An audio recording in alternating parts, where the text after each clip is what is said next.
I was in a tiny Tokyo onsen changing room. Wood walls, soft steam, everything quiet and respectful. This college bro from Ohio walks in with his GoPro strapped to his chest, like he's storming a mountain, flip-flops squeaking.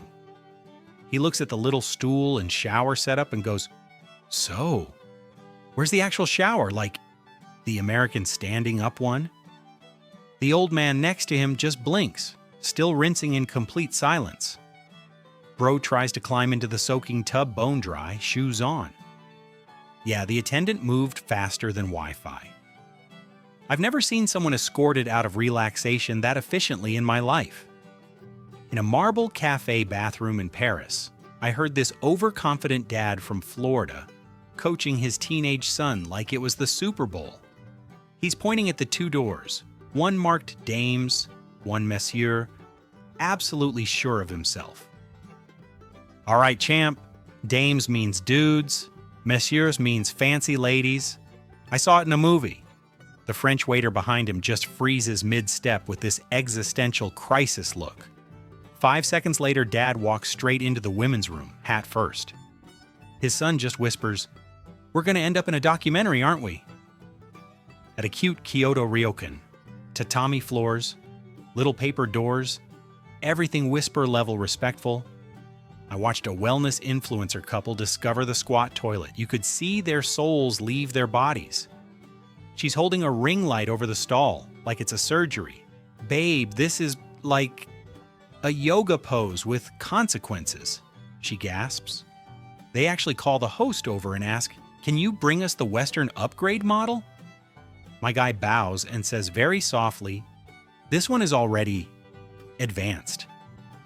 You could hear their hamstrings panicking from the hallway. On an overnight train in India, rattling through the dark, I was brushing my teeth at the end carriage sink. A business consultant in a crisp polo shows up, staring at the washroom sign like it's a KPI.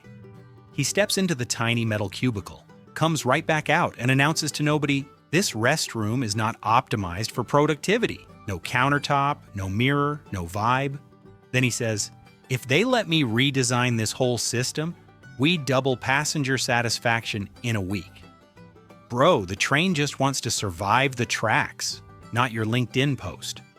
At a Korean Jjimjilbang in Seoul, big steaming pools, plastic stools, everyone chilling, I watched a first-time traveler from Nebraska try to reinvent the rules. He marches in fully clothed, socks and all, holding a big hotel towel like a superhero cape. "So I can leave my shoes on, right?" he asks the stunned local guy. Before anyone answers, he's already stepped straight into the communal rinse area, sneakers squeaking on wet tile. The old ajushi just looks at him, sighs, and turns the shower head toward his shoes. That was the most polite baptism I've ever seen. In a tiny tapas bar in Barcelona, the bathroom was down a narrow staircase that felt like a side quest. A TikTok travel expert with a selfie stick finally finds the door, reads the sign that says Servicio Clientes, and nods like she's cracked a code. "Oh my God, this is like VIP hydration chamber for paying customers only," she tells her phone. She walks in, stops, and yells, "Wait, where's the toilet seat? Did someone steal it?" The bartender just murmurs, "Another archaeologist of the missing seat." Yeah, apparently she thought you can leave a 1-star review on Gravity. On a Swiss mountain pass rest stop, everything spotless, snow glowing outside, I saw a retired rich couple studying the restroom sign with binoculars. The husband points at the unisex symbol, horrified. "So, is this some kind of bathroom socialism?" he whispers. Then he steps inside, sees private stalls with full doors, and goes, "This is chaos. How do we know whose line is whose?" A local just shrugs. We stand and wait like normal humans. The man walks out shaking his head, saying, "This is why the world needs leadership." Yeah, from the guy defeated by a door. In a quiet Istanbul mosque courtyard, there was this little row of ablution taps and a sign showing how to wash before prayer. A cruise tourist mom in a bright pink visor stops, squints, and goes, "Oh my gosh, honey, look! It's like a foot spa wall." Before anyone can blink, she kicks off her sandals and starts scrubbing her feet with hotel body wash at the sacred wash station. The guide's face does that Windows error thing. He gently explains, "This is for ritual purification, not lavender exfoliation." The entire tour group learned the difference between holy water and pedicure water in 10 seconds flat. In London, at this old pub with creaky stairs and sticky carpets, the bathrooms were tucked under a slanted ceiling. A movie fanatic from New Jersey grabs my arm and asks, "Bro, is this where Harry Potter fought the bathroom troll?" He's pointing at the men's room door like it's a portal. Then he steps inside, sees the dual taps, one boiling, one glacial, and goes, "So where's the warm water? Middle setting? Compromise faucet?" The bartender tells him, "This is Britain. We don't do compromise." His brain short-circuited harder than the hand dryer. In a crowded New York-style burger joint, in Berlin, obviously, I watched a bargain hunter from Arizona complain his way into legend. The bathroom sign said, "For guests only, key at the counter." He walks up, slams his hand down, and says, "I paid for the fries. That includes lifetime restroom access." The German staff just stare, processing this new legal doctrine. "Sir, the key is for now, not for life," one of them says.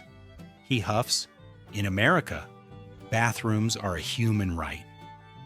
Somewhere, a Berlin lawyer woke up with a new migraine and didn't know why. In a fancy Dubai mall, the kind where the restroom smells more expensive than your whole life, I saw a patriot uncle inspect the high-tech bidet panel like it was enemy software. He leans in close, whispering, "So this thing's definitely recording data for someone." His nephew taps a button, and the seat starts warming up. Uncle jumps back. "Nope, if my toilet needs instructions, it's not freedom." A local guy walks past, hits 3 buttons without looking, sits like a king. Sometimes the culture clash isn't East versus West. It's regular toilet guy versus iOS update 19.4.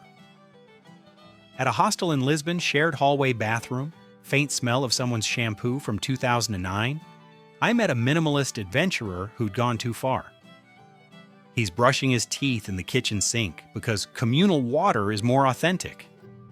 I gesture at the bathroom, and he says, "Nah, man, I don't believe in assigned spaces for bodily functions. It's all flow." 10 minutes later, he opens the bathroom door and just freezes at the bidet. "Okay, what philosophical concept is this?" he whispers. I told him, "That's Europe reminding you there are actually assigned spaces." In a cramped Tokyo capsule hotel, midnight quiet, I watched a loud Texas guy break the sound barrier in the shared restroom. He comes storming out of a stall, hat in hand, and hollers, "Y'all, what's with the little sink next to the toilet? Is that like a baby tub?"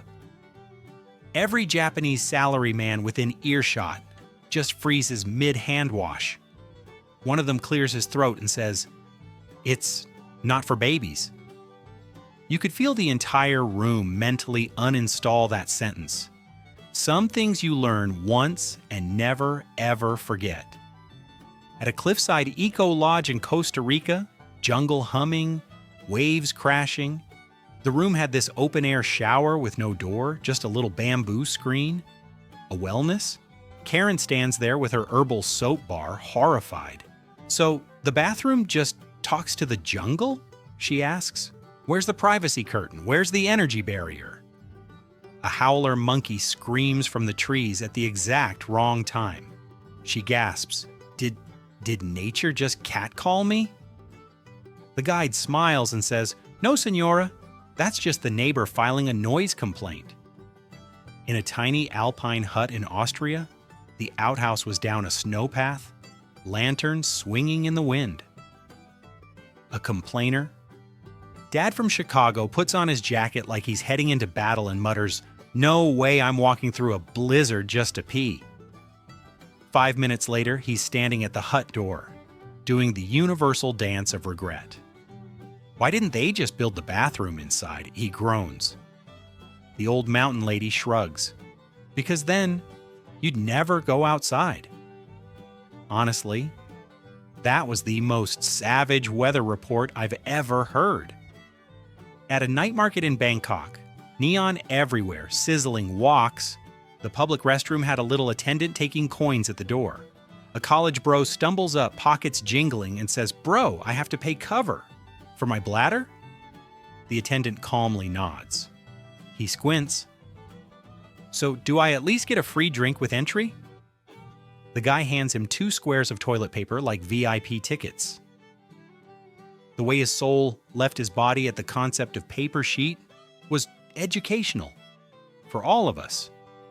In a subway station in Stockholm, everything spotless. Signs polite enough to tuck you in at night. I watched a movie fanatic confuse reality again.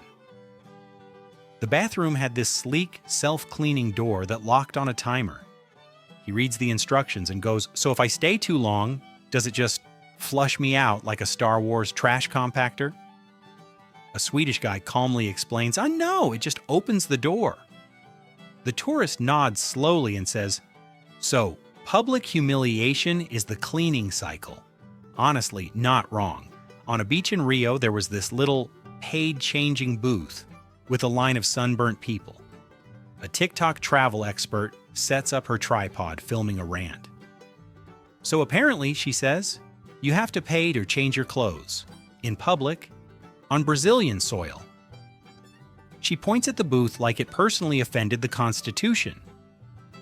The vendor shrugs and says, "You can also change behind that tree for free." The way she looked at the tree, then at her ring light, like democracy had failed.